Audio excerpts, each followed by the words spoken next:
Before we start this podcast, not to state the obvious, but it's been a year, right? I mean, obviously the holiday season's gonna look a little bit different, but we can still celebrate the good parts of the holidays with only the best vodka, and that is Grey Goose. All right, but let's keep it a bean though. There's a whole lot of holiday struggle that I'm kind of happy I don't have to deal with. Like long lines at the airport, carry-on luggage not fitting.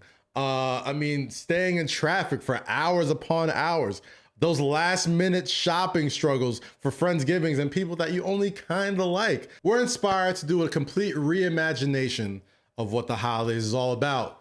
That means staying in, being safe, and spending time safely with the people you love and care about the most. And we love doing that with only the best vodka, and that's Grey Goose. Here comes the legal stuff. Sip responsibly, imported by Grey Goose Importing Company, Coral Gables, Florida. Vodka is 40% alcohol, distilled from French wheat. Now enjoy the show.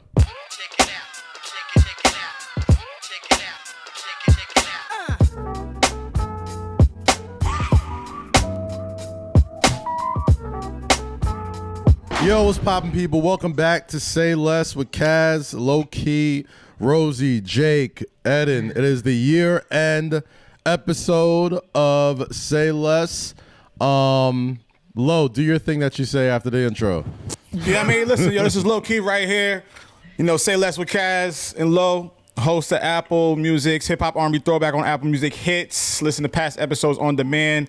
And you know I'm a Howard University graduate from New Jersey, bringing the energy. 2020 sucks, but we here. Family's here. Friends are here. You know what I mean? Last couple weeks of 2020 have not been great to us, but the energy is right here. We're going to end it off with a bang and just make sure my nigga Kaz is good, make sure my guy Jake is good, make sure my sis Rosy is good, and make sure the man that holds it all together, Eddin, is good. How y'all feeling today, man? I'm doing all right. Rosy, say the thing you say before every show. I don't have a thing. It's just me. It's just Rosy. Is that my thing?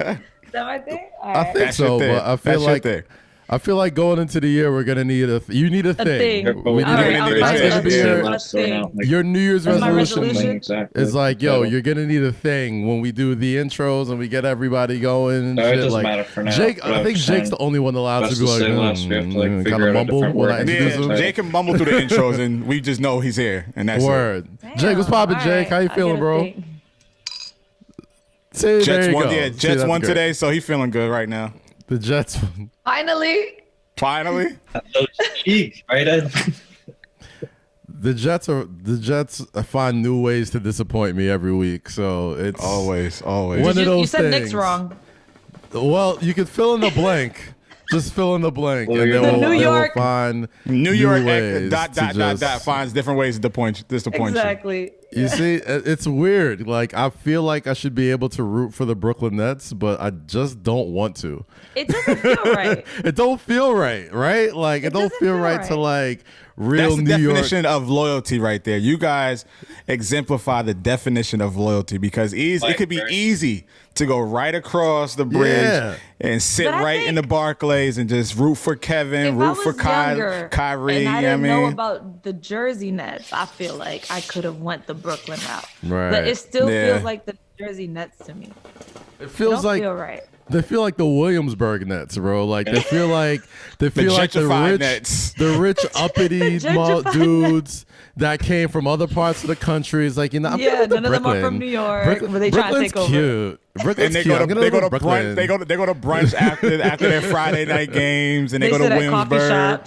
Word. They get their agave tea and all this shit. If you think about it, Kyrie Irving is like the perfect example of what vegan. New Brooklyn is, yo. He's super vegan, probably.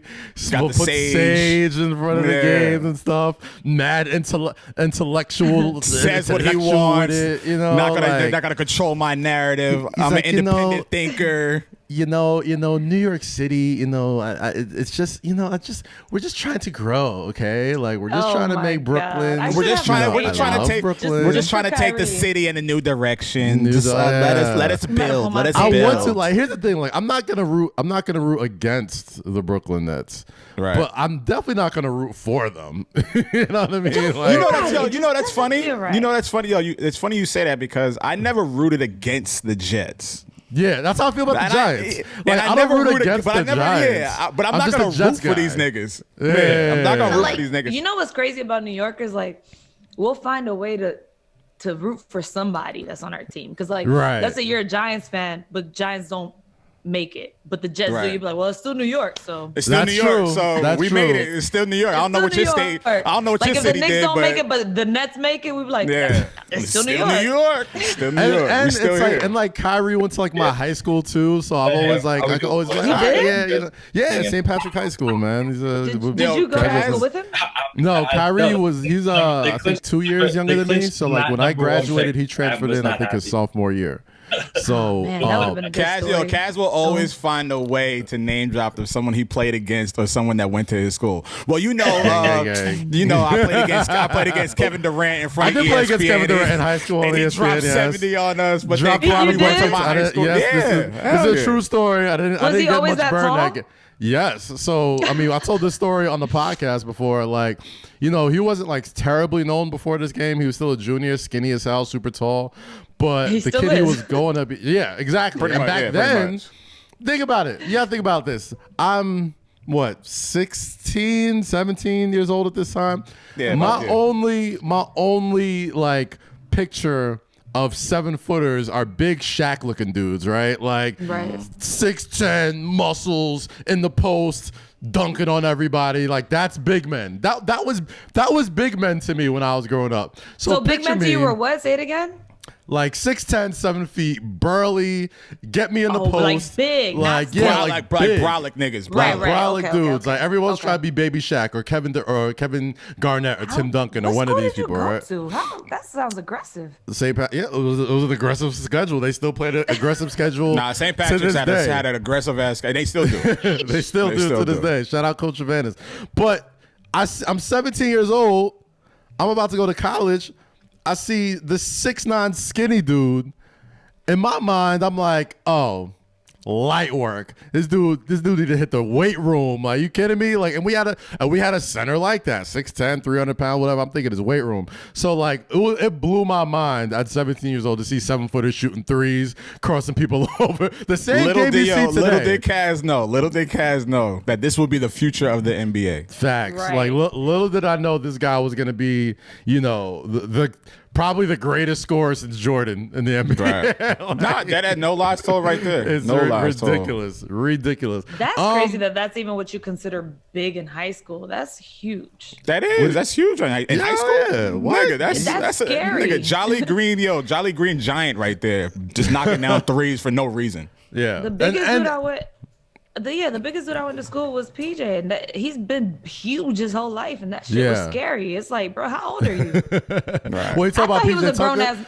But that's the thing. PJ looks like he always had that like man strength. Yeah. KD you see KD in college in like his rookie year, like that's when he put on muscle. He was skinnier in high school. That's scary. Put on weight, put on something. I don't know. He's not as skinny as he was. Now that we're adults, it doesn't sound as crazy, but think about being 15 and these motherfuckers. I'm like, bro, how old are you really? Are you here just to play ball? Yeah. And you're really like 23.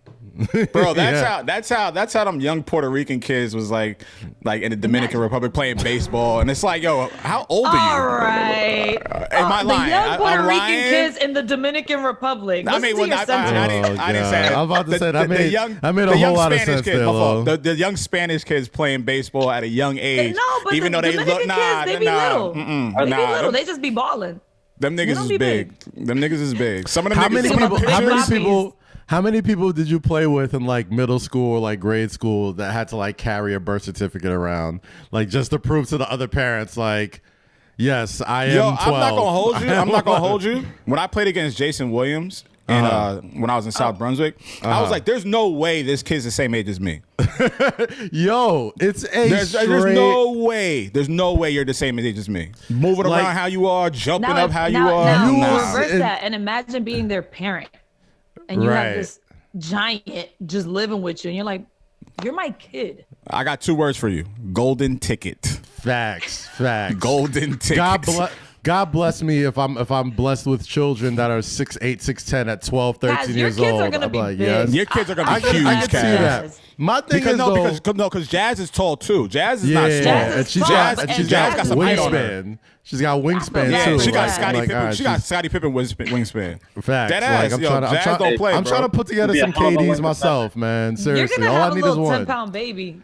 All I need is one. Listen, all I need is one. I was a 10-pound baby, and I'm not that big, so. Yeah, I was like about 9 pounds when I came out. I was pretty big. I was 10 pounds, and I was 7 pounds when I came out. Sheesh. Yeah, I was big. I think I lost weight. They must have thought I was going to be a monster. Here I am. So you don't ever think about like breeding techniques, like when it comes to like the people you want to settle down with, because like I absolutely think about that. Not settle down. I think about. I'll look at somebody and be like, we will have an amazing athletic star. Like I want to not even just for athletic purposes, like for health purposes as well. Like you want a nice healthy, baby boy or girl, whatever. Now if on top of that she's the healthiest baby boy and girl, then you're just like, okay, like, I can do something with this. I can do something with this. Run some track, play some football, something like it's gonna be something. It's gonna be something. I feel like if me donors do.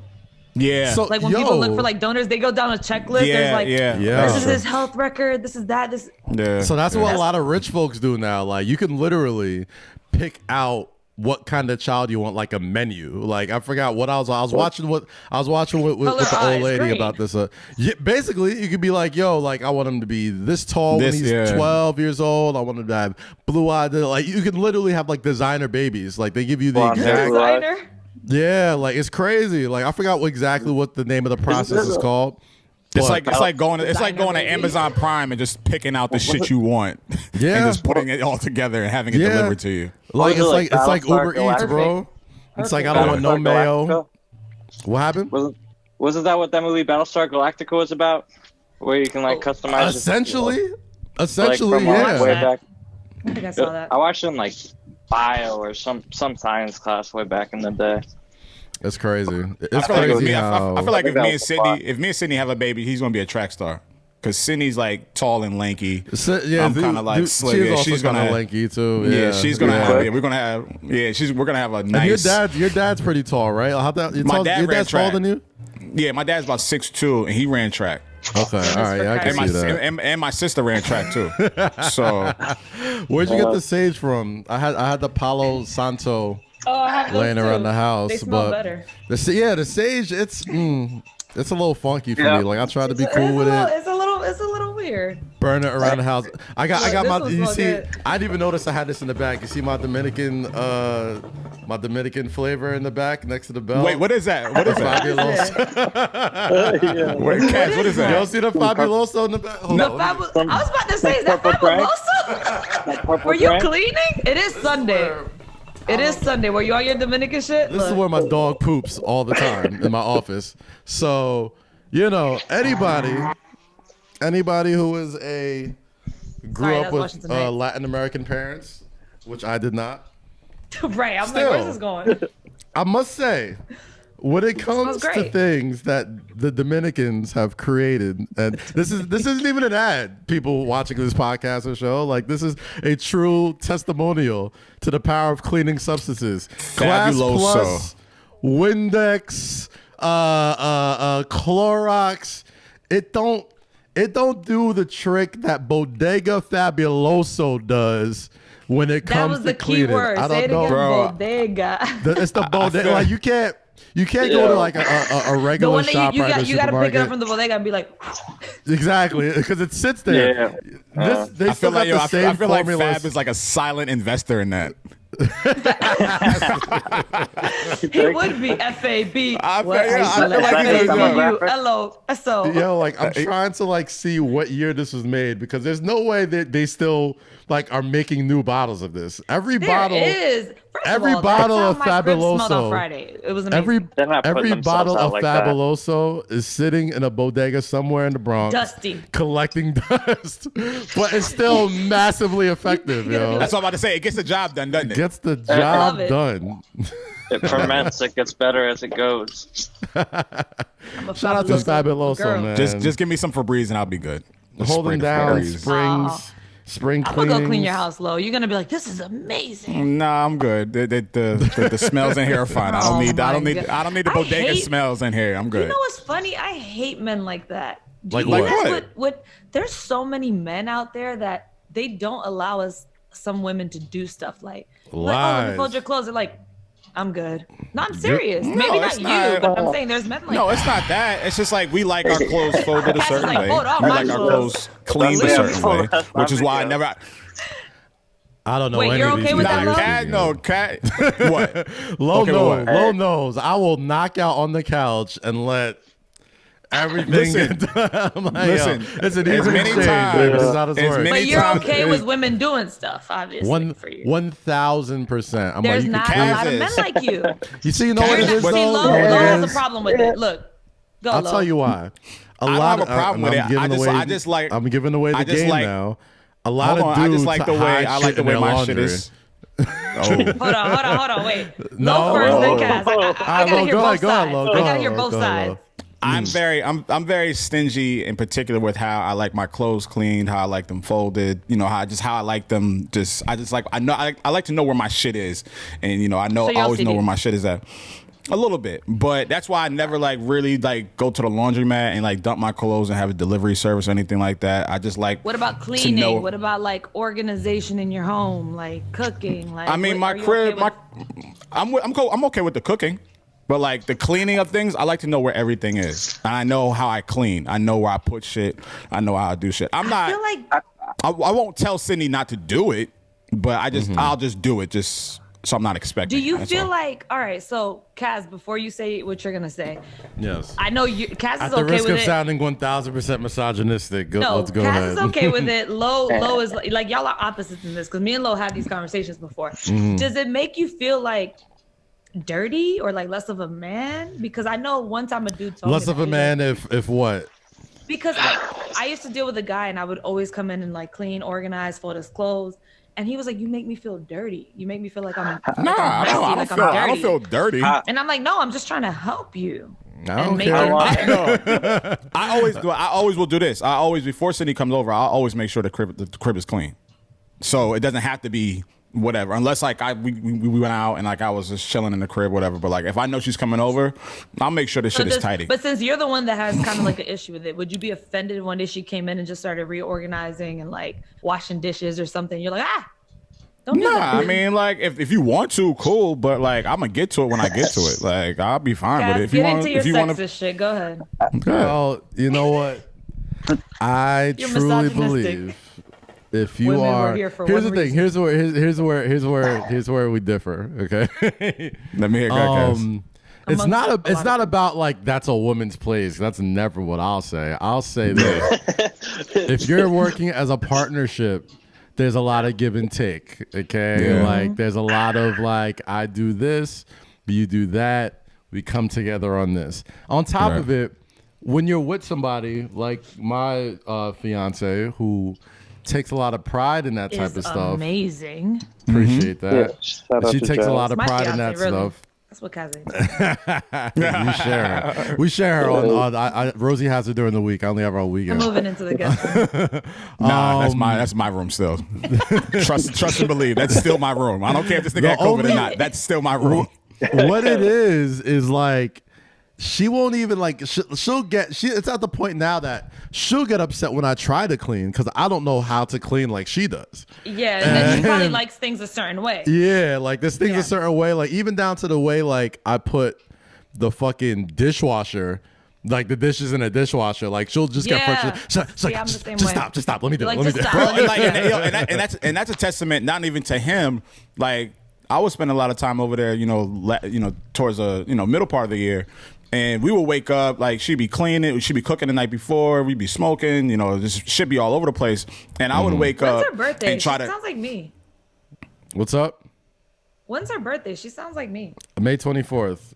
Not me at all. Hey. Continue. I would wake up and start cleaning shit, but I would do it. Yeah. So I would try to do it quietly because if she hears like dishes clinging Yo, around, can she'll I give hop you- up and she'll be like, I was about to say, can I give you? Can I? stop it. I'm like, Jazz, come on, my nigga, like. Lo, let me tell you the secret that we didn't tell you while you were here.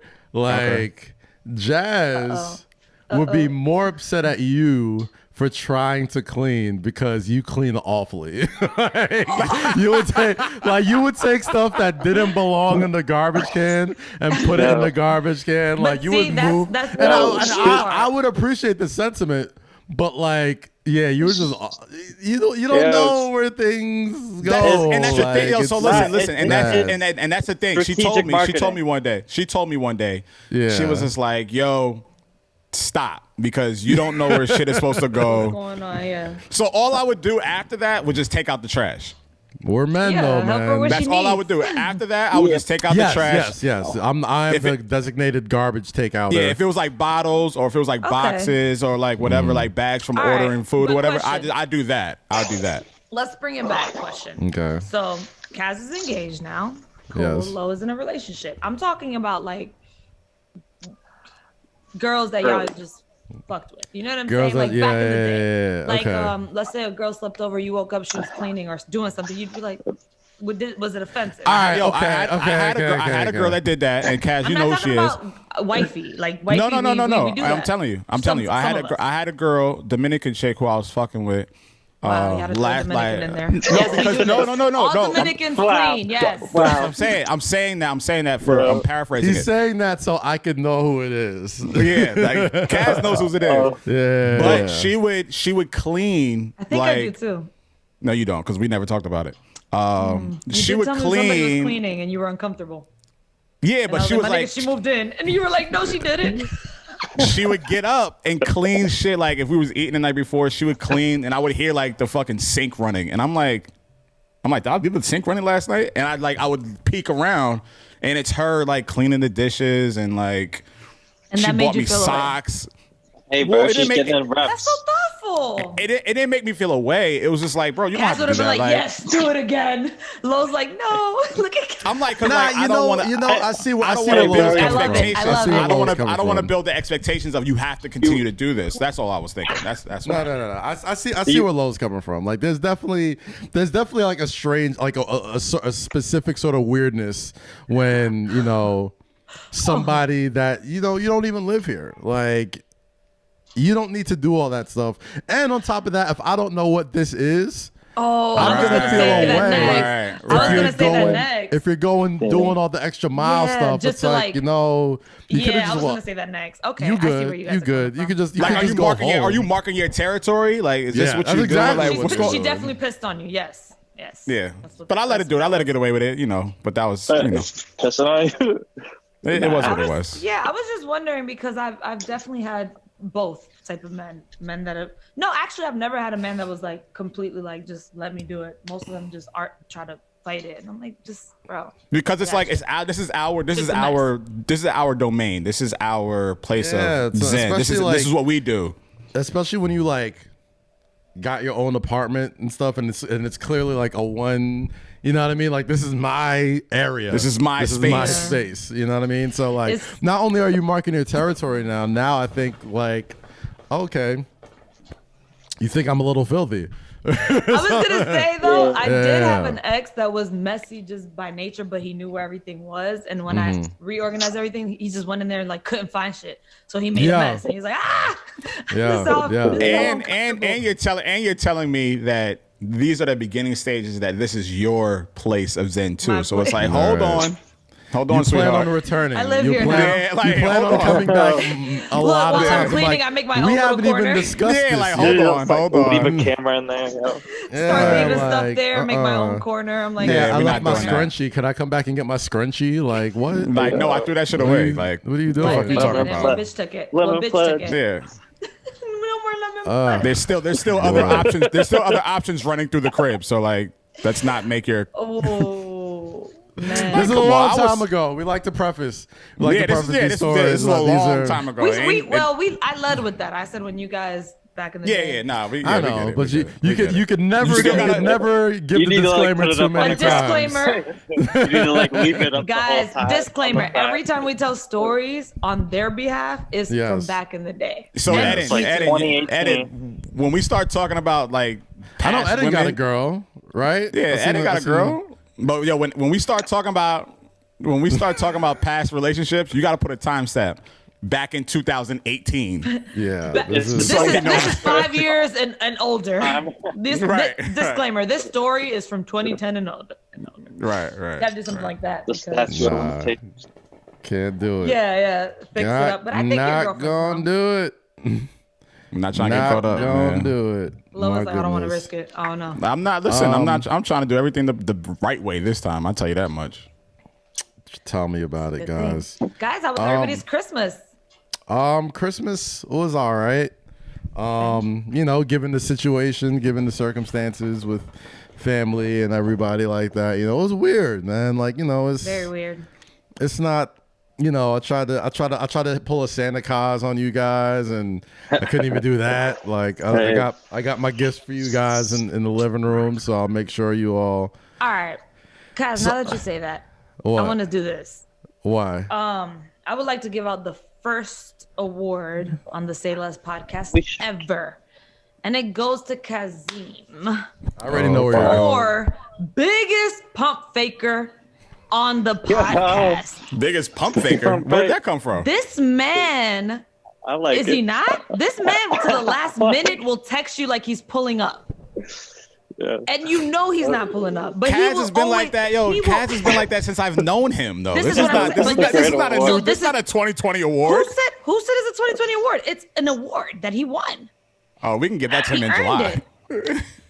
He earned it. Biggest pump faker on the podcast. He will text you till it's like 4:30 in the morning. You're like, Kaz, you're not coming. I might still pull up. No, you're not. But see, Rosie, this is why I admire Kaz so much, because Kaz has been like this since 2014. And we know this, and we still feed into the bullshit. Kaz will say, yo, y'all in the streets tonight? Hold on, Kaz. Let me get this He'll never have the intention either. He'll tell you, be like, I had all the intention. No, in my mind, you never got up from the couch, I really do bro. believe I'm coming. I really do believe I'm on my way there. Like, in my head, I got it planned out. I got the timestamps. I got the route. I got the GPS. I legitimately in my mind tell myself I'm coming. And I told him from the beginning, I'm like, you're not coming. He's like, there's been so many nights. There have been so many nights that Kaz was supposed to link at Sahara East, and I can go back to 2018. I can go back so many times. But this is why I appreciate Kaz, because Kaz is one of the most consistent flakers that I've ever met in my life. Yeah. And when he texts me, consistent. And when he texts me, like, I'll Instagram some shit at Sahara or whatever. He like, oh, y'all on the streets tonight? I'm like, yeah, we down at Sahara, just, kicking it, listening to music. He's like, yo, he's gonna pull up. and Rosie, he'll say this. Rosie, he'll do this. Yo, I'm trying to touch the streets tonight. He'd be like, on mommies, I had all the intention on coming. No, Rosie, in the back of my head, do that to mommies. Like, it'd be 8 o'clock. I'd be like, all right, I'm gonna give this nigga till. Do that to mommies no more, Kaz. I'm gonna give this nigga till 9 o'clock, and I'll text him. I'm like, yo, what you doing? When we was going to Sahara, he had the audacity to be like, yeah, I'm gonna pull up. Let me know when you're there. Cool. Text me once I'm there. Y'all there? Kaz, you're not coming. It's 9:30. You're gonna be like in your head by the time I get there. All Kaz doing, and I get it, Kaz, because that man cave, that man cave is comfortable, brother. Kaz can't say shit. Getting off that couch, putting clothes on, getting in that car. Low, but my thing is just be real, be true to yourself, Kaz. He's being true to himself. He's being true to himself by not coming. By consistently faking. Got it. Okay. If I see it, if I ever see this nigga pull up, Steph Curry out here, we need to make where's the award? What am I? This is the first award that I'm giving out. If I see this nigga, if I ever see this nigga pull up in Sahara, I'm gonna be shocked. I'm like, okay, what's wrong?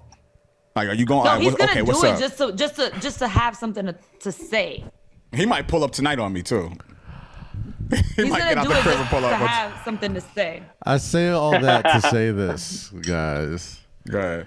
We need some New Year's resolutions. Rosie, if you're giving away awards, I feel it's only right we all start with some brand new New Year's resolutions for 2021. Okay? No, we said we were going to give awards, and I was like, the other day when you fake like I knew you would, I was like, you know what, award cat, I'm going to give out the first award. Let's do that. Let's do that. Top of 2021. I was legitimately. I respect the fact that you stick to your story, bro. That's what I'm saying. This is what I'm You're saying. right, Lo. I respect it. I went and got the present. My plan was, Christmas is a little weird this year. What can I do to spread some actual Christmas cheer? I went and got a fucking Santa hat. I fucking loaded up the car with all the presents. Just get to the part where it went wrong. My brother's house. Get to the part where you said, "Nah, I'm not going." So here's exactly what happened. I bullshit you not. If I'm lying, I'm not shaming you because you're my brother, so I know. Coming. Kaz, I'm not shaming you, brother. I know you. I know you too well, Kaz. I went to my brother's house first to drop off the presents for him, my cousin Aziza, and his girlfriend, Allie. And you know what they said to me when I got there? What? They spent 3 hours, just about 3 hours, telling me how much of a flake I am.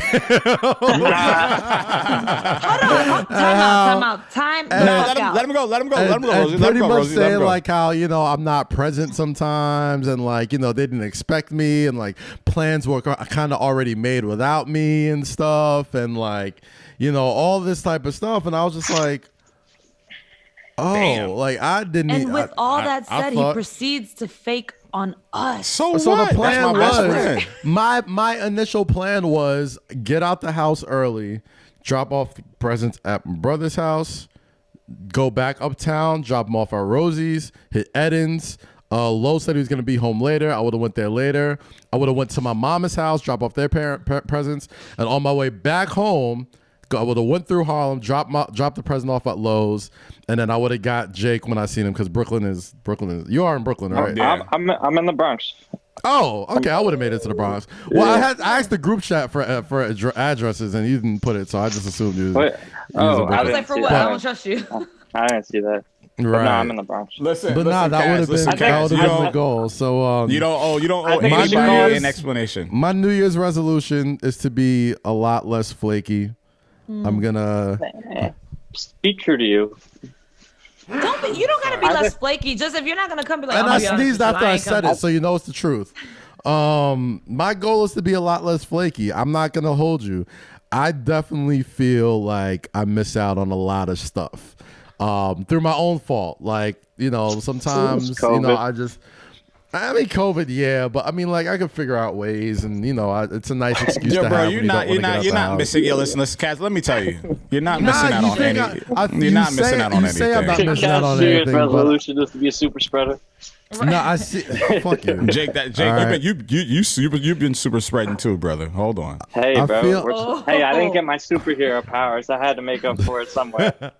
Well, you made a clean sweep at the racial draft, so it all balances out. Kaz, listen, man, don't be less flaky. I'm going to be less flaky in 2021. I'm going to be captain. I'm gonna be. There was a time. Lo knows there was a time in my life where I would go to the opening of an envelope, but I was in these streets all the time. That's why I say you don't gotta That's why I keep saying you good, bro. And nah, man, I'm making solid changes in my life to see and spend time with my friends and my family more than ever. I know everyone's always like, and it's real shit. Like, you really be out here, you working, you doing all this stuff, whatever, and that's all well and good. But I mean, if 2020 has taught me anything, it is you need your people. You need to love on your people. Even if it just means being there, even if it means just sitting around, saying nothing, which we do almost all the time. Like, you just got to be there for people in 2020 because you really never know what tomorrow brings. You just don't know. Listen, the times we spent together, Kaz, in your crib, like during the summertime and during the fall, whatever. You've done enough. Like, we've sat in the crib and you've worked in your office and I'd be in the living room watching bullshit, and then you would come in there and we would eat and then maybe like pop a drink real quick and just sit there and chill. So you overextended yourself to the max. That's all well and good, but I'm just telling you as your man. I'm just telling you as your man. My New Year's resolution, Rosie, Lo, Jake, Eddin, the streets will know me in 2021, all right? We not talking Hey. Fuck the streets. I won't be linking, yo. Myself. Yes, not the streets in the sense that you hoes are thinking about the streets. I mean, just the generic term of the streets of being friends. This man Nobody's giving me back to the Disclaimer. streets. No. You did what you had to do in 2020, baby. You good with me? I'm straight. Hey, I saw you enough, man. I saw you Frazier enough. You're saying your good. name on TV, bro. You're good. This is good. true. This is true. You see me. Shout out You're MSGAM Garden. I got some Pumas for Claude tomorrow. So, you know, he said I got to put some Pumas on. So There it is. He said he got to send you some. you gonna send? I told him. I'm like, y'all got my address. Connect us, man. Give me some one of a kind Clods from some Puma Clods. What's your resolution? Oh, mine. Okay, mine is Let me see. My 2021 resolution is to be less selfish with my emotions. And what I mean by that is not, bottling shit up and not, using people as springboards in regards to ideas and how I'm feeling instead of just holding shit in my chest, giving it to people and letting people know how I feel about certain things instead of just sitting and, thinking people are not there for me. So I plan to open up a lot more in the new year when it's justified, when it's needed or whatever the case is. So, I plan to exercise my verbal skills a lot more in 2021. Rosy? Oh my God. I guess mine would be something similar to Lowe's, where I can accept niceness and love because y'all know me. I'm very like. You are a pit bull in the skirts, like E used to be at least to talk. And I think I already started allowing niceness in people to love me, hug me, touch me, because I'm very not that. Right. It's a weird time for that. I mean, it's just that 2020 took a lot from us, so it's like, I think this is the year where everyone's putting that into perspective, where it's like, you do have to love who's here. You have to show that, like, that rough love shit is cool, but it's all right, man. It's all right to okay open to, up. Yeah. Hug your friends and love on them and just let them know, Wear a mask. you care. So I'm trying to, even if it's awkward, like if you hug me and I like cringe or do this, just give me some time. It's a process. You gotta trust the process. That's all. It's a process, man. It's cringy, it's a process. but I'm working on it. I feel like what's really cool, and I'm gonna get to Jake and Eddin in a minute, but I think it's really cool. Like all three of us decided that going into the year, usually resolutions are very like personal. They're very Thing. it's a lot. It has to do with a lot of vanity sometimes. Like it's very selfish. I'm like like I'm gonna stop drinking. I'm gonna go to the gym. I'm gonna get some a Brazilian butt lift. I'm gonna do all this bullshit. That's on my 2021 vision board. Hey, You need it. First of all, fuck you. I didn't say all that. I do not. You see, that's the problem when you wear baggy clothes. Motherfuckers don't know. What boosted jeans, bro? I do need the titties. I don't need the BBL. We are not driving down that road on this holiday episode. Okay, we're keeping the positivity nice. How mean? I'm just talking about being nice to my friends. You do need it. Thanks, Lo. You don't need any surgery, Rosie. All right, you're all good. But if you like to, and if it makes you feel happier, there's a free your country. Choice, your body. Your choice, your body. Your body, your choice. Exactly. Your body, your choice. But I think it's really cool that everybody is, as fucked up as this year has really been, I think everyone's kind of taken a lot more personal inventory on what's really important in life. And, lost a good friend, real good man last night. I got John. People know him as Brody Lee from WWE and AEW now. Wonderful, wonderful man. Just the absolute best, not just like performer, but as a dude. He was just like extremely kind and like the best dad, one of the best like parents I've ever seen. Like as far as like how much he would go above and beyond for his kids and his wife. And when I went through my own personal tragedies, even when I had left WWE, he reached out and mind you, he's a good friend. We talked a lot, but we're busy. Everyone's on the road. He's traveling a lot, all this type of stuff. And he really reached out and spoke to me for about 3 hours when I don't think I would have spoken to anybody at that time, just because it was just so raw. And that always meant a lot to me. And he passed away yesterday.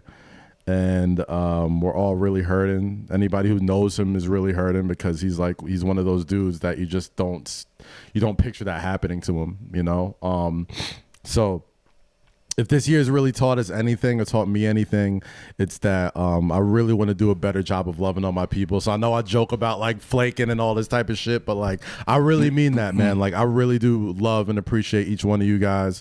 This year was extremely trying. I mean, Jake, I didn't know Jake from a hole in the wall, and when he kind of pulled up on me.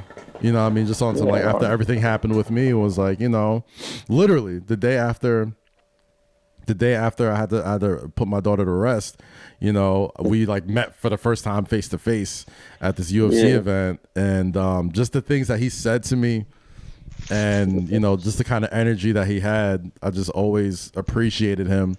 And even then, even though that was a one-off thing, it's turned into this, it's turned into,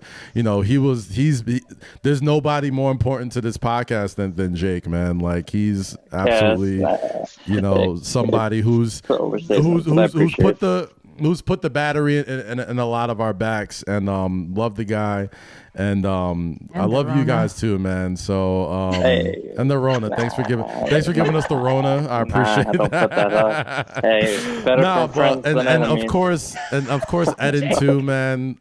Eddin, you know how far we go back now in this content creating thing, but I remember a talk that we had in Chicago for All-Star Weekend when this is the first time Eddin's ever been like out of city working doing anything.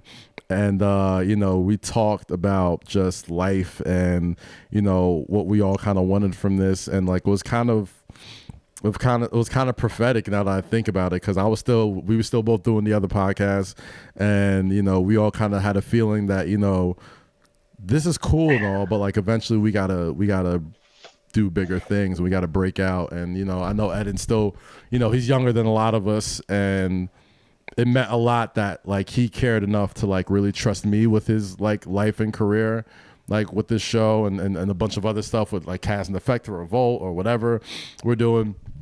It really means a lot to me. And obviously you too. I mean, Rosy, you've always just been like, ever since like the first day I've met you, you've always been like the good, positive energy. Like you may not be like a positive person, like you may be like a little like you may be a little aggressive, like you may be a little like but like the energy always comes from a good place, you know what I mean? And I love that about you. You're just somebody who anytime I'm around you, I'm just in a good mood. You know what I'm saying? Like you just bring the good out of like so many people, like just laughs and smiles and all this type of shit. And like you're just a wonderful, wonderful person. And I couldn't think of a better third mic than you. Like Ask Low. It literally took us 2 seconds to think about it. Like, yeah, this makes all the sense in the world. So I appreciate you so much. Guys. And Low, obviously my brother. You know what it is, man. We've done these cheesy speeches to each other about 1 million times already. I was like, no, tell me more. But I don't know what it is. Tell me. Say a little bit. But it goes without saying, man. Don't say less. Lowe's like, wait, my turn. Tell me. Nah, obviously this year's taken a lot out of both of us. And we've been there for each other for each like sort of step of the way. And not even just this year, like always. Like when my father passed away, you and Cam were literally the first people I saw, like right after I saw him in the hospital room. And on top of that, not just the rough parts, but like the great days, and we've been around each other for like the best days of our lives, right? Like I can't So think far. of like so far. I can't think of I can't think of that many like best days of my life that Low wasn't there or Cam wasn't there or you know somebody like that. So I know this year took a lot out of you personally, took a lot out of me as well. But I know that the universe sort of balances out eventually. And for as rough as this year has been for us personally, I've been around you enough to know that those good days are coming back and they're going to be incredible like they always are. And I just like everybody in the Zoom call, I know we'd usually be in the barbershop or in Jake's COVID lair down in Bleecker. but I'm kidding, Jake. I'm kidding. Hey, say less. But I truly, truly, truly appreciate each and every one of you guys. You don't have to do this. I mean, you know, it's I appreciate you giving me your time and you're trusting me with, you know, the vision of this and, you know, knowing that, you know, it's just the first year, but, you know, I promise you guys I'm going to take this thing as far as I can take it and take you guys all with me because, you know, when you didn't have to, you all believed in me and I really, really do appreciate that. And, you know, I hope everybody sticks to their New Year's resolutions. I know I am, which is me being I'm doing it right now by letting you talk and be mushy. It's in practice. This is true. We are all it. practicing. You know, And by it's not even now, 2021 yet. see, what Kaz didn't lie about is like my delivery is fucked up and aggressive. The but delivery is well. aggressive, yes. And I'm working on it. I'm letting you talk. Go. 'Cause I'm like, oh my God, this is so sad. I want to cry. Yeah, man. I'm sorry, guys, but No, I mean this is the best way. This is the best way to end it off. This was supposed to be, you know, the best of 2020 is almost over. 2020 is almost over. I wanted to make sure that I got all this on record before we go into the new year. This is supposed to be a best of episode, and it still will be. So as soon as this is done, Eddin's gonna get to chopping it up some of the best parts of this year. So you know, some great interviews, some great combos, racial draft, all that type of stuff. It'll all be in there if you missed it. When Lo lied to me like I was his girl. Got him. But for everybody who supports this podcast from the ground up, from the pandemic to now, to the Whistle Sports days, to, you know, we got a few incredible opportunities for the show coming up. And I'm not gonna say it yet to risk ruining it. Yeah, but chill out. You know, I truly believe 2021 is going to be a big year for all of us, and I appreciate you for coming along for the ride. Thank you so much. I don't know how to end this without being mushy or tossing this to the best. Listen, man. Listen. You know, you rounded it up great. We're going to have some best of moments of the Say Less podcast in 2020. Rosy, thank you for joining us. Eddin, you have done magic with our bullshit and our clips and everything. Jake, you've kept us on track. Rosie, you know, you just getting started, but Kaz, you know, listen, man, from the first time you told me like, yo, you should do the podcast, I was like, no, I'm not doing that shit. Yeah. We had one simple conversation and it's turned into this. So we trust the vision, we trust the process, and we trust you as a leader and as a commander of this podcast. So everyone that has subscribed, everyone who watched this, everyone who listened to us, everyone who just, you know, was just sitting in our rants and our bullshit, thank you. 2021 is going to be fun. It's going to be exciting, and it's going to be a journey. But you know, it's going to be Thanos. What are you talking about? It's going to be. Listen, it's going to be some shit. It's going to be some shit. I guarantee. I'll believe it at that. I see what you've done, 2020. It's going to be some shit. I'll raise you. I see you 2020, and I raise you 2021. God damn it. And that's it, man. That's it. Nah, man. Thank y'all for asking me to join. I can't get mushy. I just can't do it. I'm sorry, guys. You don't have to. It's all but good. No, thank you. I'm really because I'm awkward with feelings and emotions, and that's okay. I'm very bad at celebrating like little wins and all that shit. And I never plug anything. I never do any of that. But I do appreciate that y'all saw that I'd be good for this and that you needed a female, even though I'm not really a female, but I am. I appreciate that because now you want to say it. No, now the you thing want to is, say I've it. always wanted to do a podcast, and I didn't know where to start. That's all my ideas. I'll have mad ideas, and I'm like, I don't know where to start.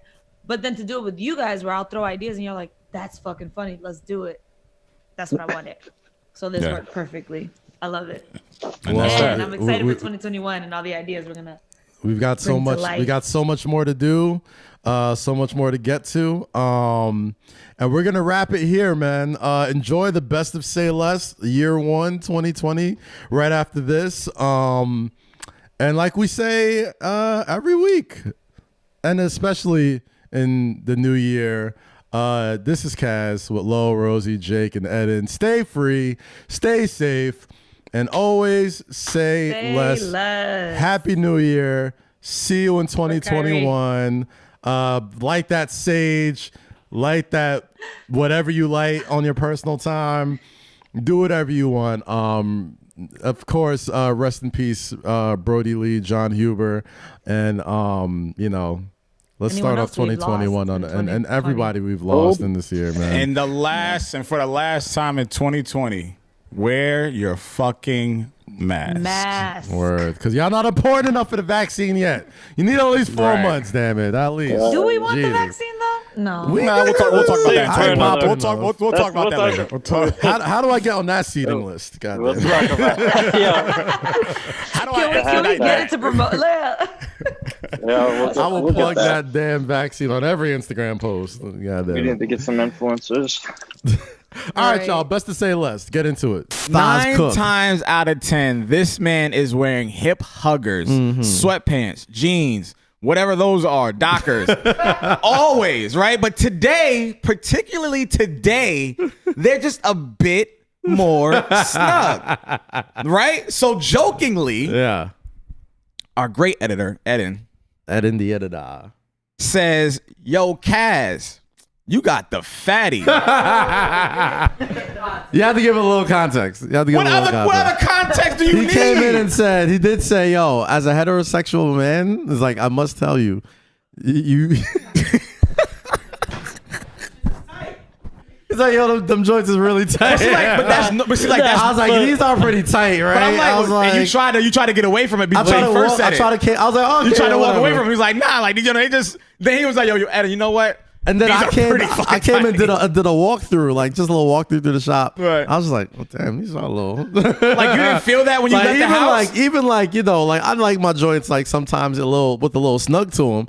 But this is this was an effort. When you put them on, walked around the house, got in the car, like you didn't feel any of that. Like, yo, hold on, let me go back and.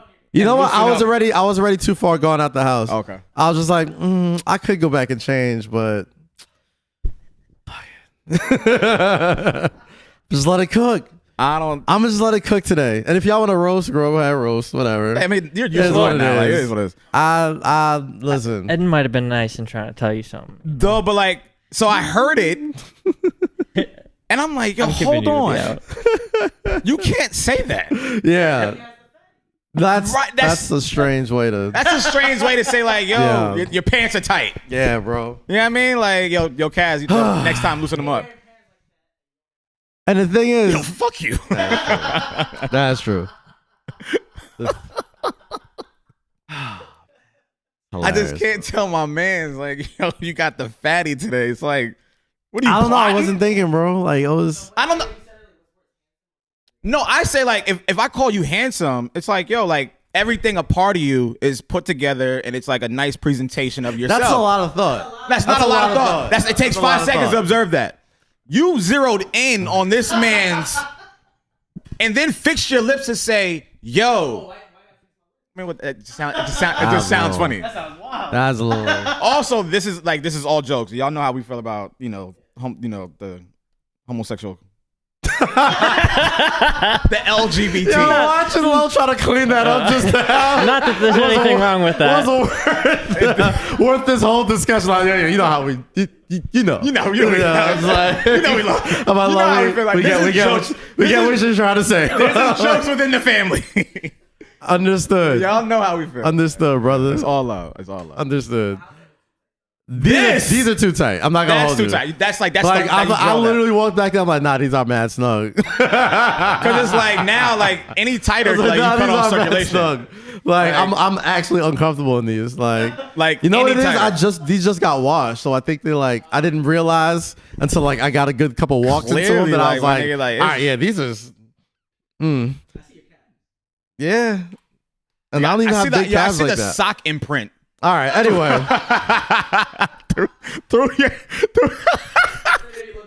I don't want y'all niggas ever to crack on me about anything I wear because this nigga right now, bro, you are the king of whatever the fuck you be wearing. Like, oh my nigga, I love you to death. But that other outfit you had on at Conjent, that shit had me a little disturbed. The tight ass Nike outfit, the purple joint, that had me a little disturbed. And these circulation cutters, take the cake, my guy. I remember the second time I met Kaz was it was a onesie birthday party. yes, it was my birthday. Yes, Infamous Onesie for Mania. infamous for I was onesie out mania. front, and then I got in, and you had to go in, then you had to go in, then you had to go in, then you go through the kitchen, then you go in, and then you go through another in, and next thing you know, it's just all these black people in the I think back. it probably was Noble. That had to be Noble. If he's talking about going, Yeah, that was yeah, that was always like FBS 450, then like Noble. Yeah. And then, but the moral of the story was I flew to Miami on my own with a ticket to the game and a ticket on a plane, but no ticket to sleep. yes. And I texted, said, hey, I'm coming to Miami. Are you in Miami? He said, yeah, I got this big ass suite. Stay as long as you want.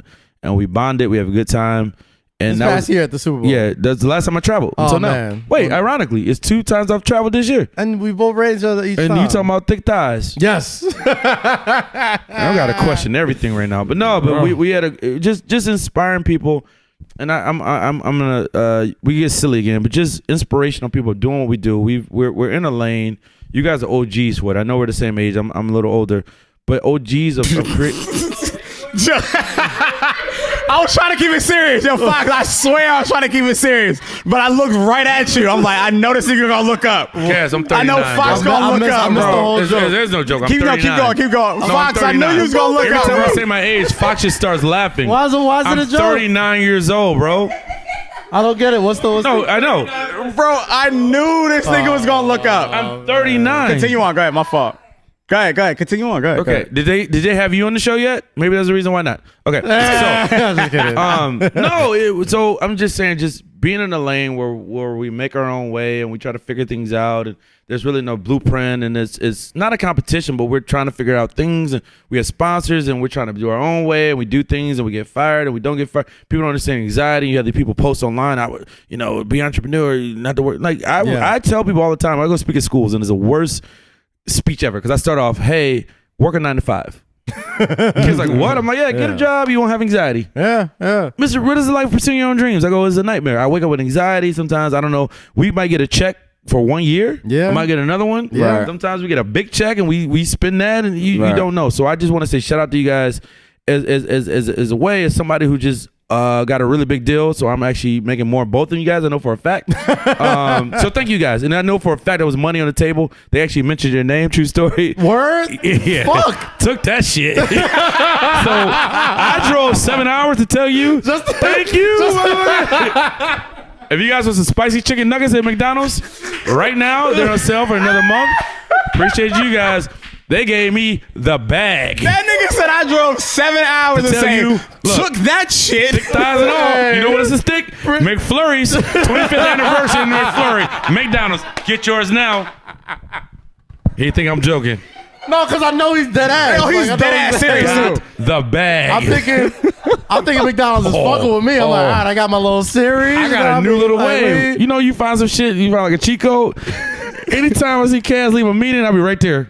$10 less. Do you think he's joking? He dead ass texted me. He's like, literally, anytime I see you announce something, Cricket, I text you got cricket? You got I cricket? text my agent. You got a cricket deal? A cricket deal? Yeah. Yeah, I've been at a So do I. I got mine after yours. You got that through me. I know I did. After my I learned the way. That nigga one up this shit. I learned That nigga the one up wave. this shit, bro. I will do more for less. That's my tagline. Why does the word girth make you mad uncomfortable? It just makes me very uncomfortable. And look Why? how comfortable you're sitting saying the word girth. Girth? What's wrong with girth? That's not It's not like I'm saying he's thick. Thick is better. I didn't say he's thick. I didn't say he's thick. Steven Adams is not thick. He's girthy. Don't ever say that shit in front of me. Don't ever say thick. Why? Because like, yo, bro, like, and you had your thighs out last week. I don't like. We have to talk about I that have shit. my thighs out most weeks, but yeah, you know, but I don't know. It looked like you were like, it's kind of not cold anymore. It's kind of bro, not hot like anymore. you were sitting last week like you were Braun in Miami on South Beach with your thighs out, looking like for no reason. Looking like a thick snack. That was the first time a gay man ever complimented me. By the way. Not last week, but like the first time a gay man ever said he called me a thick snack, and I was like, really? That felt nice. You weren't like you weren't uncomfortable about it, right? Not at all. Not at all. I was like, bro, I was in Harlem 2 weeks ago, and I was outside of Niles' crib. Okay. And I was waiting for my Uber, and I had the day drinker shirt on. Okay. Right, so it's like three gay guys walking by, like they're drunk and shit. So I'm just on the corner chilling, whatever. And he was like, day drinker. I'll drink that. Be honest now. Be honest. Be honest. What? Super pause. Super duper pause. The gay man compliment hit different, didn't it? I'm not gonna lie. Be honest, bro. I'm not gonna lie to you. Cheesed a little bit, like. I felt a little handsome. It makes me feel like salute. There's something about listen. Shout out to all the gays, lesbians, bisexuals, everybody, trans community. Definitely shout out to the bisexuals. We shout out love to all of them. There's something about when a gay man compliments you. It boosts your mental immune. And you don't know it. You don't know it until it happens. Because you never think about it. No, that's not something you think about. Like, damn, I can't wait to get. Damn, I gotta make sure the homies think I'm cute. Yeah, I mean, you gotta make sure my niggas think I'm good. No, but when it happens, it catches you off guard, and you're just like, huh, bro. Like getting complimented by a gay man is like getting a check that you forgot was there. It's like, I forgot I had this. I wasn't looking for this. But I'll take it.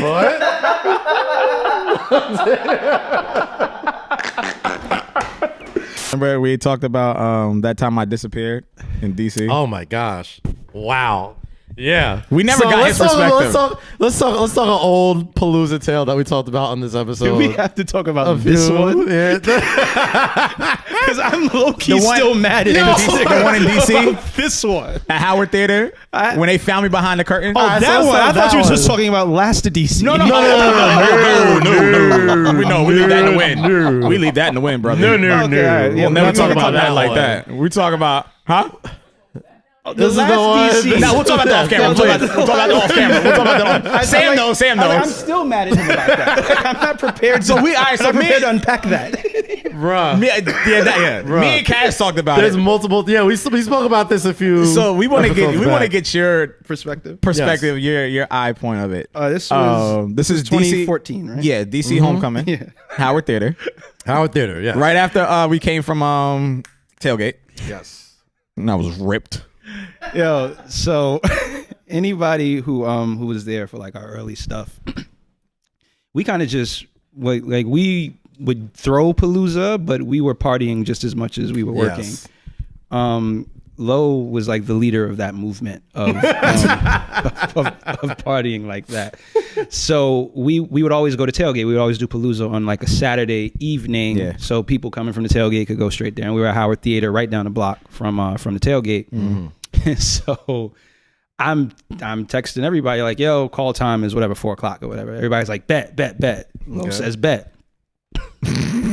So doors are about to open and Low just gets there in the nick of time. I'm like, yo, you good? He's like, yeah, I'm straight. But like, he's looking through me. Like Low is looking through me. Anybody who's ever seen Low in his sauce bag, the cognac is pouring through the holes in his skin. On everything. So we were still like figuring out how to throw the party. So like we were buying like just random. What, 3 years in at this point? 2 years? Like 2.5. Yeah, 2.5 years. Yeah. And so like Low is like hosting. He's our main host, and like we're still figuring out like how much liquor should we buy, like what should the bars, like figuring out logistical shit. Right. So this particular party was a nightmare for us because we had to switch venues. Oh, because of the shooting. Yes.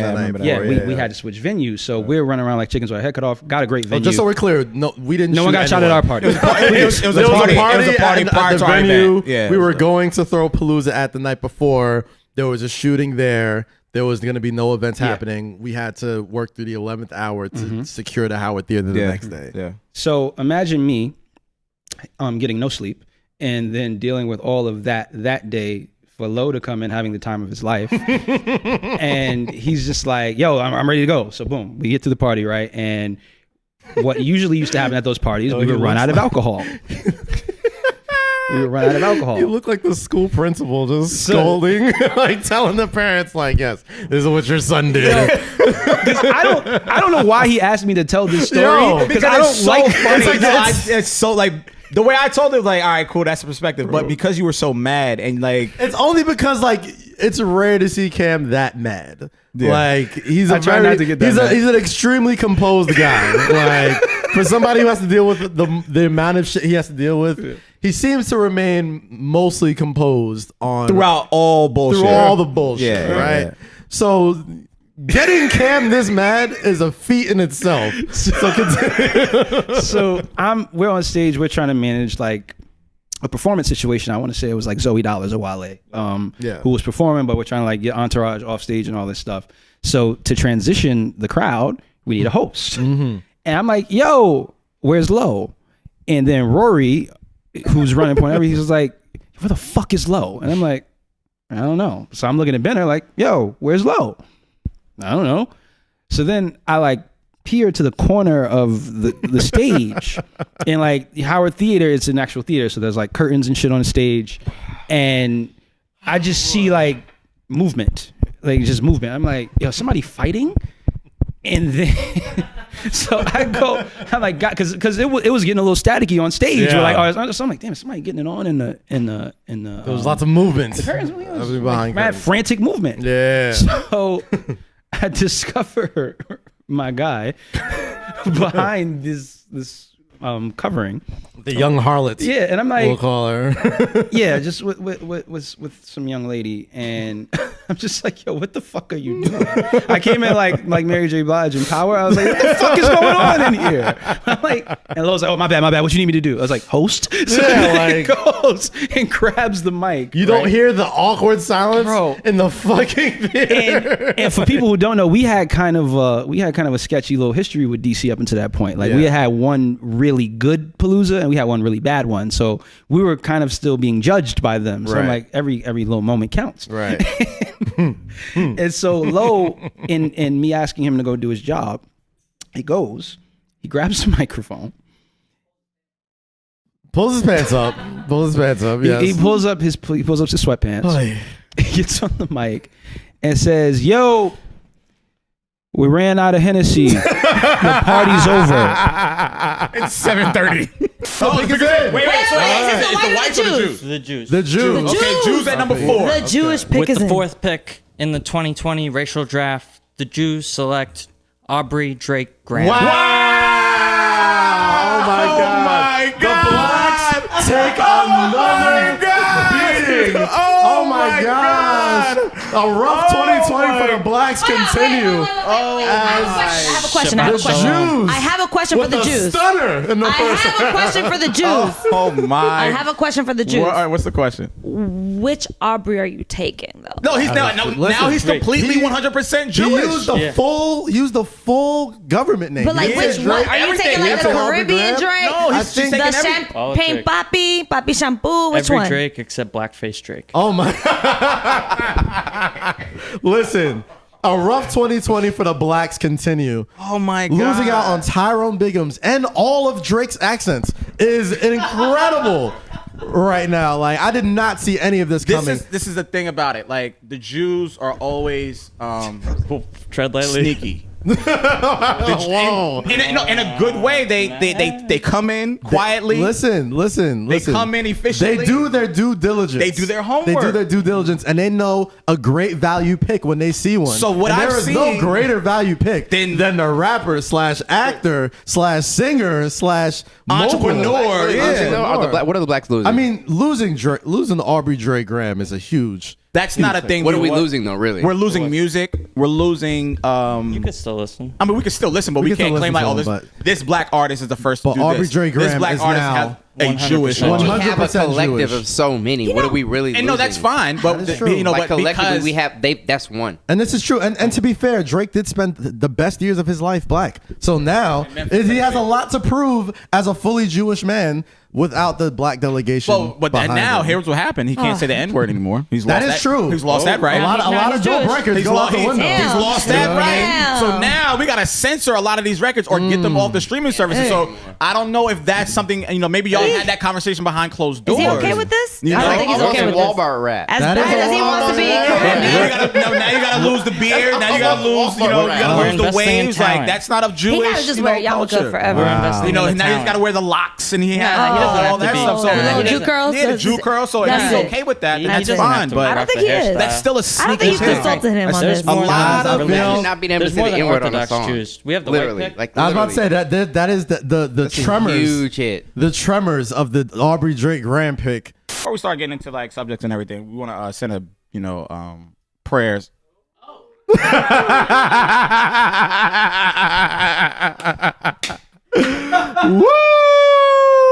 Woo! Woo! Get a good look at it, people. Get a good look.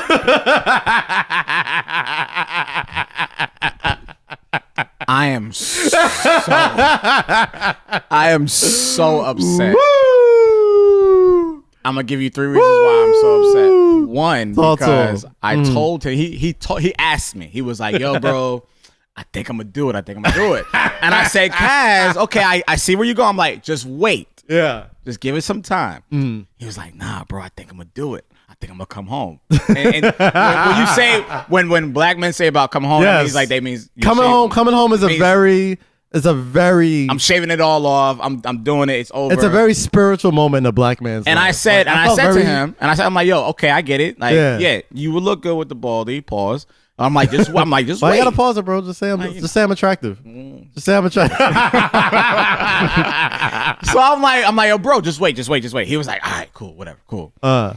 So then a couple days prior to this taping, we're all in a group chat and he just drops the picture. And I'm looking and I'm like, Put the picture in the put the picture in here. And I'm like, you couldn't let me have this? Dark skin, Yeah. efficient in everything that he does. This is true. I'm very well traveled and career oriented. Body is built like a linebacker. Yeah, I'm a large And man. here he comes, looking. So He looks good. A black. So here's the thing, right? It's like you couldn't wait. Here's the thing, bro. What's up? I'm not gonna lie. What's up? When you sit in the barber chair, shout out to Vic. You know what I mean? Shout out everybody at Lions Den. Mm-hmm. Always showing love. Mm-hmm. Sat down in the barber chair. Right. You still having like second thoughts, right? Like right at the end of As it. he's shaving. Like as you're sitting down telling him, like, yo, I think I'll just take it all off. I just want it all gone. Every single barber, don't matter, don't care how long you know them, Right. don't care how good at a haircut they are, how good at giving haircuts. You tell a barber, yo, just take it all off. Every barber does this to you. Are you sure? You sure? Because there's no coming back from that. Are you sure? Because it's like it's Coming back always from like that. There's no coming back. it's like, oh wow, am I sure? Like, do I? That's why I kept telling him, Do I like, wanna just do wait. this? I'm like, just wait. Just But give then it I some was just time. like, you know what?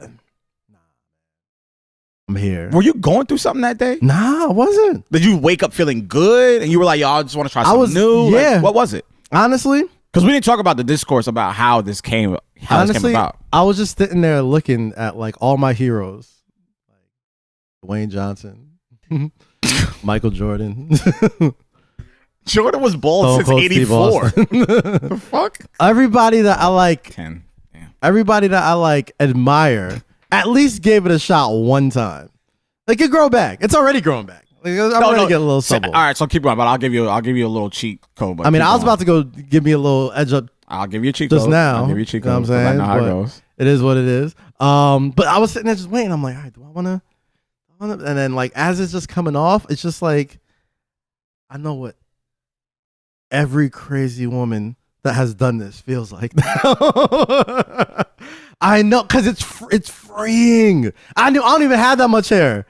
I didn't like, for the first time in a while, I don't got to think about my hair. Don't got to think about shape ups. Don't got to think about waves, do-rag. Don't got to think about braid. Don't got to think about curls. Don't got to think about nothing. As it's coming off more and more, you're just like, you're just staring at it in awe. You're just like, so here, all right. So here's what's gonna happen to you. Here are the things that are gonna happen to you as you embrace this. Okay. Your girl's gonna smack you a lot more. A lot. Sydney loves to just do.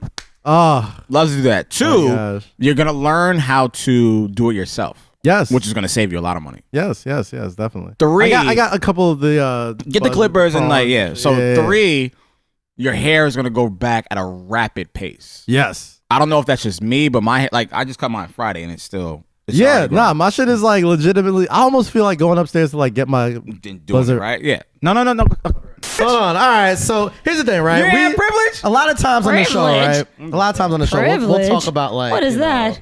Being backstage or like being at concerts and leaving your friends, leaving your friends, backstage. all this type of shit. Man, but like, you don't got to pass lead, bro. I'm out. Humble flex, not so humble, just a flex. I'm joking. All right, but like Rosy, like you just talking about being at Astroworld and no, it was Astrofest weekend in Houston. I didn't say anything about backstage. See how they took it that far? No, but I'm saying it was that weekend, so it was extra live. No. And what I'm saying to you, you're not a GA nigga. I didn't deny it. I just wasn't addressing it. I didn't deny this shit. Act like you didn't have access. I'm gonna act like how men act when you ask them questions. I'm just gonna answer the specific part. Oh, you didn't say. Yeah. Oh, nigga, ask me a question. I'll tell you the whole. I'll tell you. You ain't telling me that shit. What you talking about? You be like, yeah, I was out. Yeah, there was people there, but no, bitch, you know who the fuck I'm talking about. No, there was people out of women course. are so good for that. Like, yo, who you with? No, y'all are good for being like, there's people here. You're like, no, you know who the fuck I'm talking about. People are there. Yeah, but you know who they're talking about. No, we don't. Are there bitches there? Yes, that's what we want to know. And I'm is sitting that bitch that I don't like there? And I'm sitting next to a couple of them. What's the problem? You know the question. Men know how to avoid everything. If I'm answering your question, that's not the question you're answering. If I'm answering your question, my nigga, like I know how to, I know where this is going. Here's my thing. Who's there? What's a bunch of bitches. If you're a woman, right? Fuck, a bunch of bitches. Yes, I'm sorry. Wait, if you're a woman, want me hang around all niggas? Asking me, am I outside? Yes, we do. Yeah, right. Hang out with your little gay friends. Are you outside? Gays. Are there women present? Do you want me to fucking lie? No, there's no women. They're 58% of the population. There's just not here at all. There's none. But when you answer like that, it's so fucking annoying. Because you know what we're asking. What are you asking? It's dumb to even ask my girl like, yo, is there niggas? I know there's niggas around. I'm not even gonna ask you. Like, okay, another question. After I said, yeah, are there niggas that you fuck there? That's a question. You know that's where we're getting at. So just answer that question. Did you fuck any bitches that you're around right now? No. Next question. Will you? No. Are you sure? Yes. Do they look good? Yes. Then you will. I would. You're fucking lying, and you said no. You see, write that shit back. He just said no, and now he's bro. No. I'm not like that's. How you losing the argument turn? She's not even a girl, bro. I'm like, yo, this is. I see exactly why you're running into problems. It's never really talk about like who I've ever done drugs with rappers. But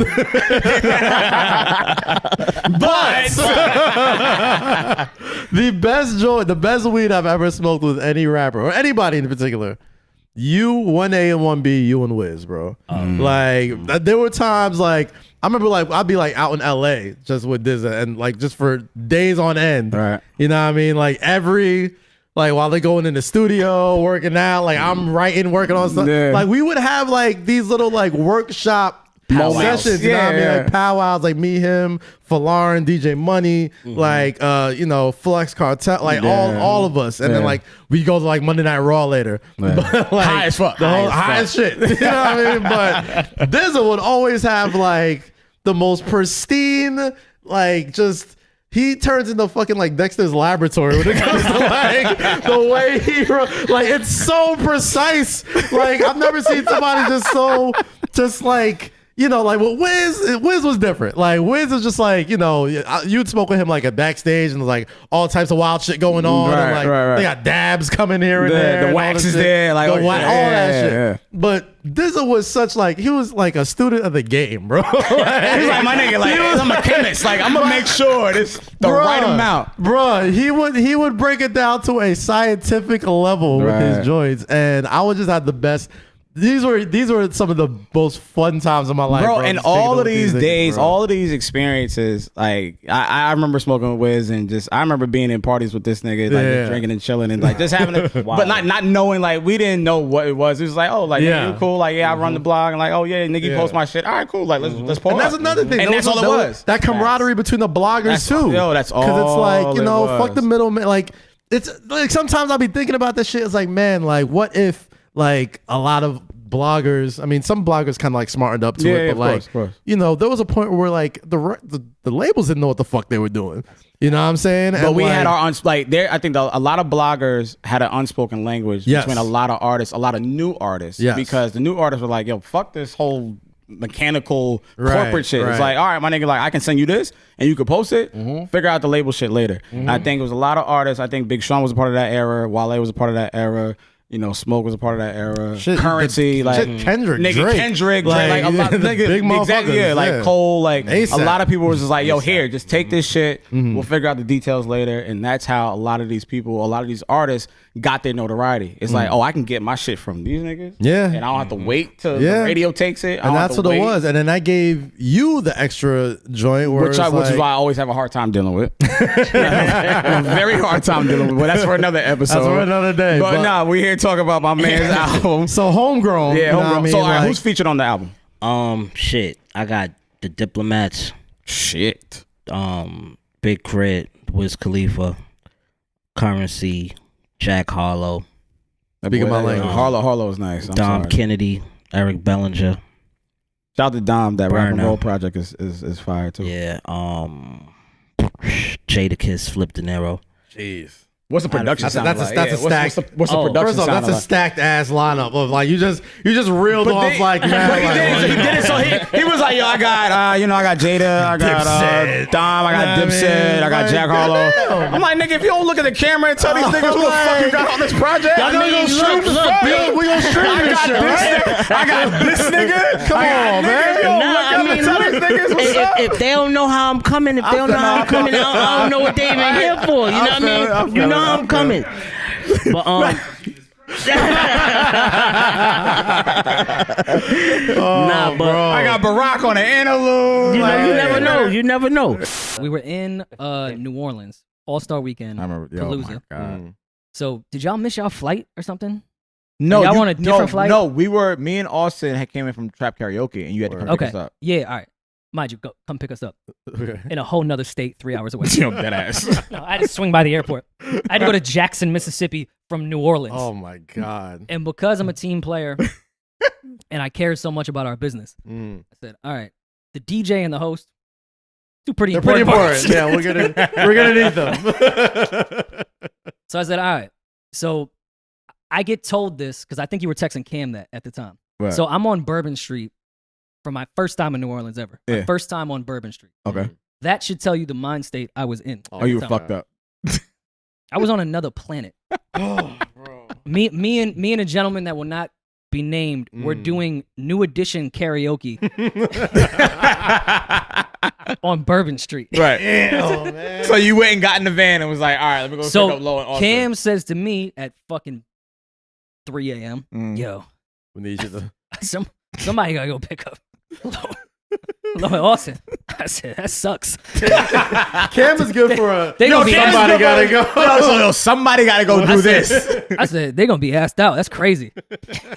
They So should Uber for 3 hours. So how did I knocked out. I went to sleep. Yeah. And you know when you get fucked up, you really don't sleep. You wake up like an hour later. So it's like 8 a.m. in the fucking Airbnb, and everyone is completely knocked out. And I think you had texted me or Austin had texted me, and I was like, fuck it.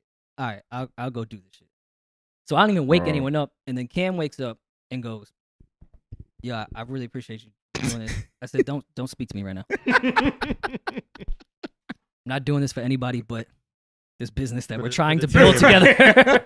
For the fucking team, So, yo. bro, So I remember that was like an alright palooza too. That shit was fire. Like we had fun. We had fun. That was one of the greatest. No, but weekends like ever. the last night when we went to the Beach by Dre party, we all had to wear. Right, I'm tripping. That was fire as fuck, bro. We had bad my fun. bad. Joy Theater.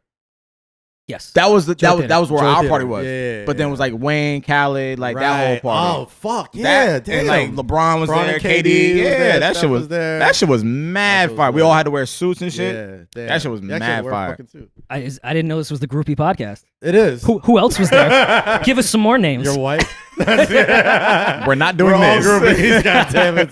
We're not So doing this is this. the clout chase episode, so we have to. Oh yeah. The name drops were We've been abundant. clout Oh my chasing God. like What was Katie wearing? He was wearing, if I remember correctly, I think he had a Nike Tech suit. Nigga said, what was KD wearing? I literally don't know. Like, I do remember, like, Cam going over to Bron and bringing Raven. Yeah. And, like, they had the pic. Like, it was a fire picture. Yeah. But I'm like, really? This was the Hot Boys reunion. Oh, I was trying to get to the point Was where I it? got pulled over. Oh, my fault. Yeah, continue the story. Sorry.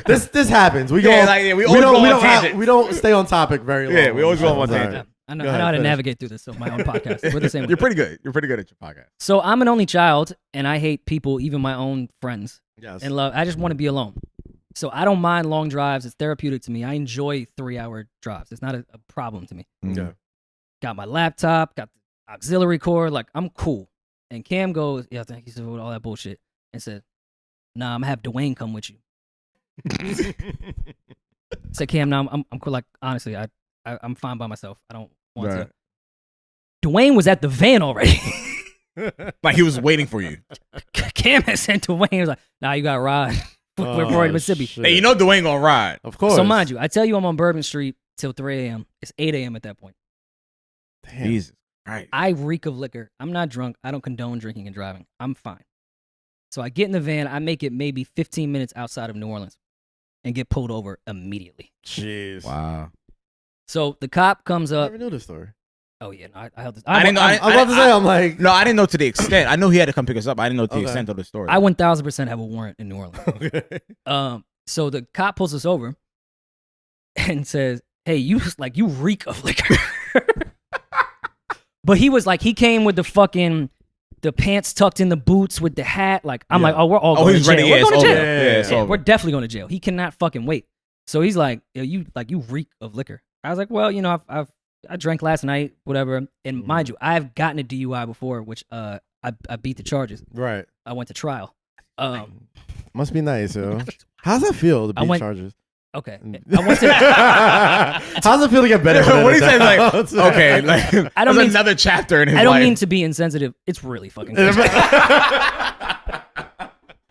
Yo, it's not too bad, man. I bet it's not that hard. I bet it's not that hard. What do you think? This is gonna be used against me. You're good. You're good. You're good. You're in a safe space. Bro. Yeah, you're good. So yeah, so the cop, I'm thinking, just looking at him, I'm like, all right, bet he looks like he's gonna arrest us. He said, well, when did you stop drinking? And I had gotten a DUI before, and I had lost to that question. Oh, fuck. When I was like, nah, I fell asleep.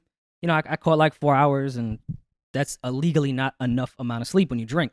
So I was like, oh, I got a full night's sleep, over 8 hours. I'm sure I smell like that. That's just, you know, my pores, whatever. Right. So he said, get out of the car. Great. Here we go.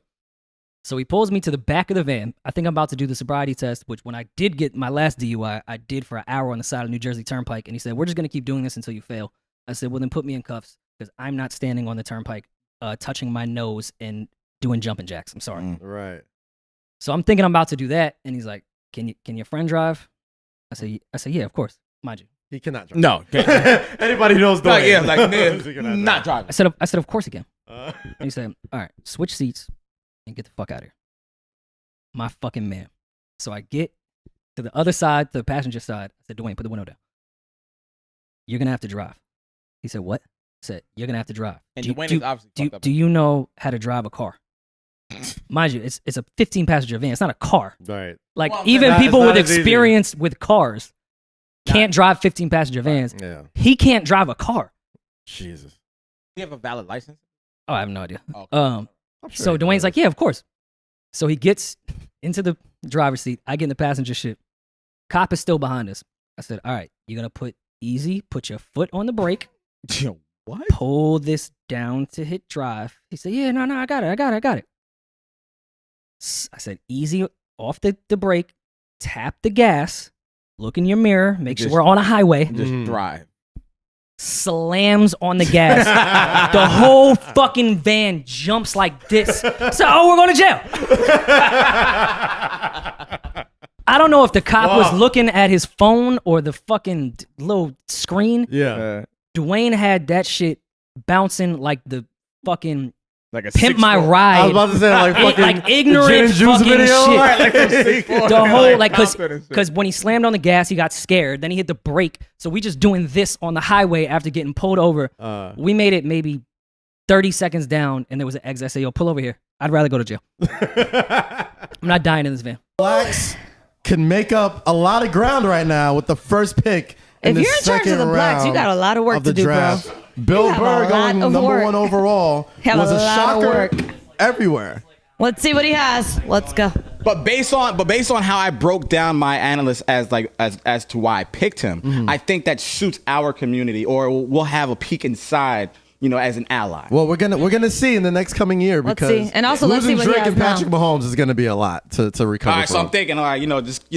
All right, so we're gonna continue to analyze here. Second round. Let's the go. Blacks are on the clock. They have a lot of ground to make up. Richard, as a fellow Black man who speaks on behalf of the Black and the African community, what does it feel like to lose such great light skin representation? It hurts. It hurts because we're gaining ground. We're getting acceptance worldwide, and like, to lose that really hurts. Like they're kind of like our bridge. What, the light skin? Yes, they are. They're our bridge. Yes. So like it does hurt. Hear that, light skin man? Y'all good for something. They are good. They are good for something. I mean, Not much, but y'all good for something. I think my pick is using in. these faces. Oh, and the Blacks, pick is in. The Blacks picks are in. The pick is in for the Blacks. beginning of the second round. Let's go. Is getting kicked off by the Blacks. Second round pick. With the second round first pick, the Blacks choose Oh my God, I'm scared. Paul Rudd. Wow, Paul Rudd. My goodness, it is an absolute shocker. Lowest drafting Black people don't want to win right now. They don't want to win.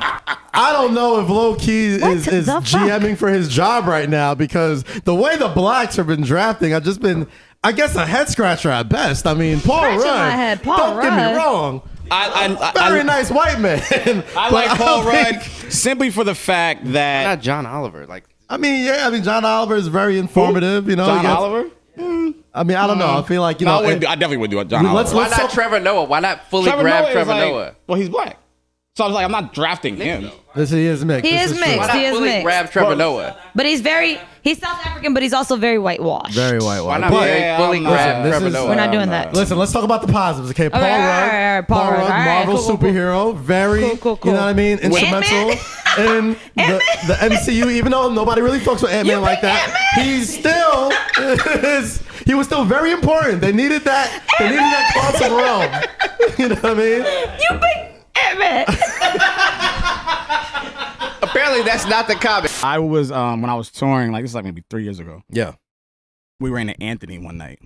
Okay. It was like me, Cam, Rory, Nat. Oh, Anthony club in was New a York. spot that used to be in New York. Damn. Rest in peace to the Anthony, Bro, so I Great times. caught the check that night, right? So I'm like, all right, bet, like I got it. We're gonna have some fun. Yeah.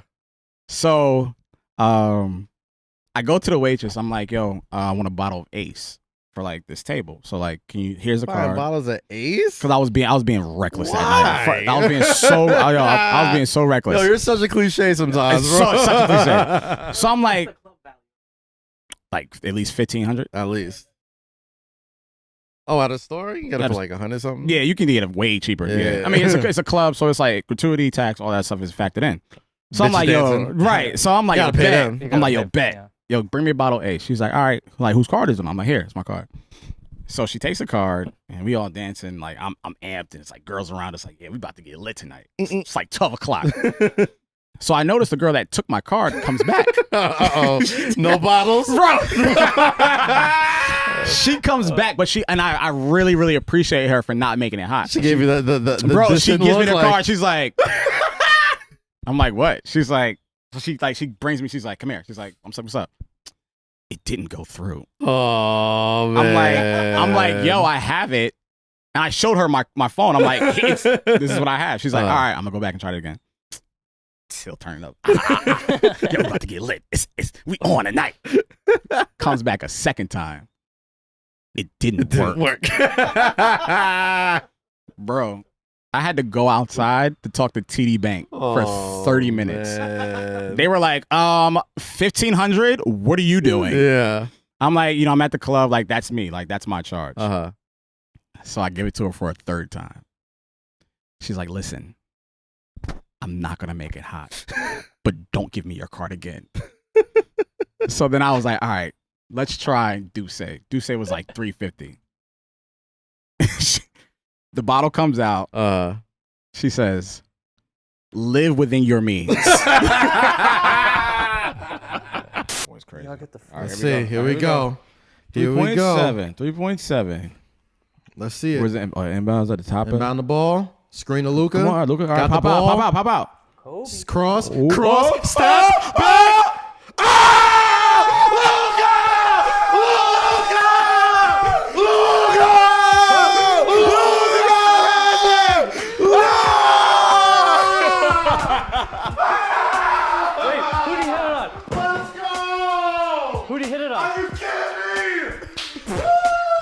Ladies and gentlemen,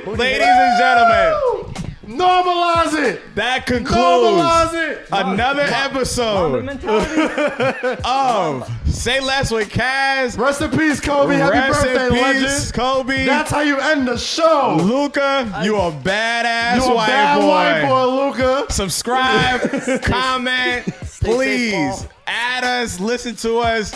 I'm Lowkey, that's Kaz. Behind the camera is Ed. Behind the mic is my guy Jake. We will be back. Love y'all motherfuckers, man. Ed, you told me not to do a mic drop? Then I'm not gonna do it. Don't do it. Oh my God.